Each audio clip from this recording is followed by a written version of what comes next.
You stayed calm. You got down on his level. You said all the right things. And somehow it got louder. So you tried holding him and he thrashed harder. And now you're wondering whether you're doing this completely wrong, or whether there's something about tantrums you were never actually told.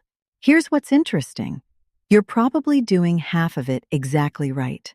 The half you're missing is the other half of the tantrum itself. Most parents treat a meltdown like one thing, one big wall of emotion to get through. But researchers who actually sat down and watched hundreds of real tantrums found something that changes everything. A tantrum isn't one emotional event. It's two, running in sequence, and each one needs almost the opposite response. So, what are the two phases? What does each one actually need from you? And what's the one thing most parents do at exactly the wrong moment? The move that comes from love but quietly makes it longer. Researchers at the University of Minnesota coded 335 real toddler tantrums, children between 18 and 60 months old, tracking which behaviors appeared, when, and in what order. What they found, published in the journal Emotion, was that a tantrum has two completely independent emotional engines.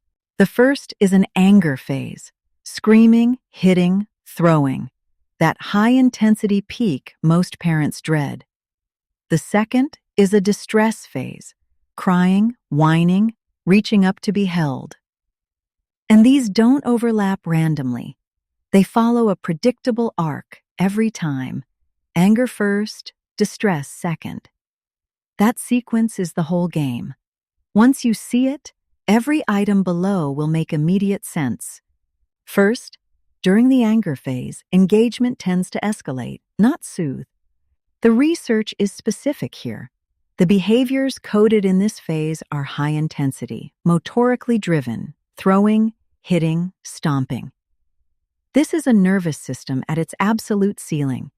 What the data shows is that this phase has its own momentum, and attempts to reason, negotiate, redirect, or even hold him through it are inputs into a system that cannot process them yet.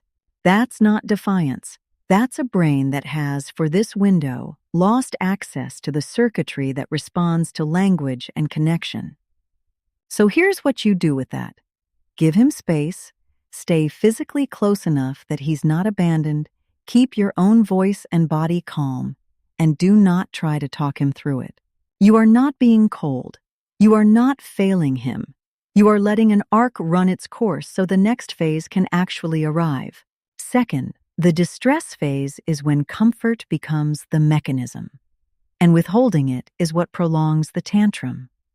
This is the shift most parents miss, because by the time distress arrives, they're exhausted and sometimes a little hurt, and the impulse to stay firm can feel like the principled move. But the study shows that comfort-seeking, the reaching up, the clingy crying, comes at the end of the arc for a reason. The distress phase is genuine vulnerability, and the data is clear. Being available for warmth and physical reconnection during this phase is not rewarding the tantrum. It is completing it. So when you see the screaming soften into crying, when his arms come up, that is your moment.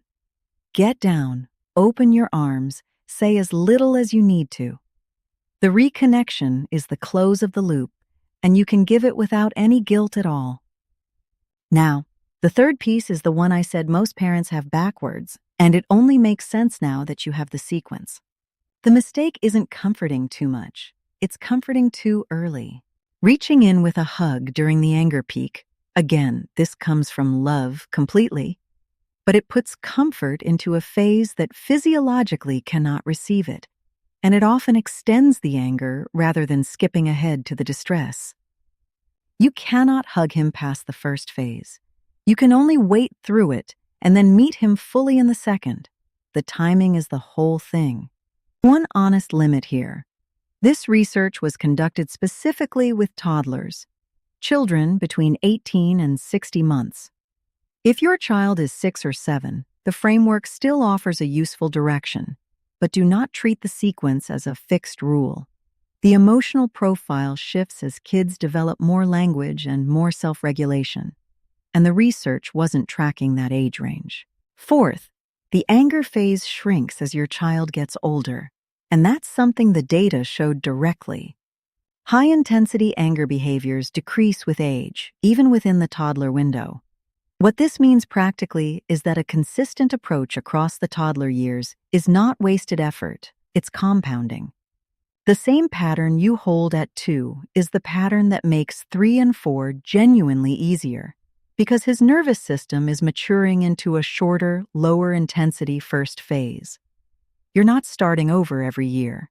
You're building toward a smaller storm. If you've been consistent and it feels like nothing's changing, check the timeline. It may be changing more slowly than you can see in a Tuesday morning, but the trajectory in the data is clear.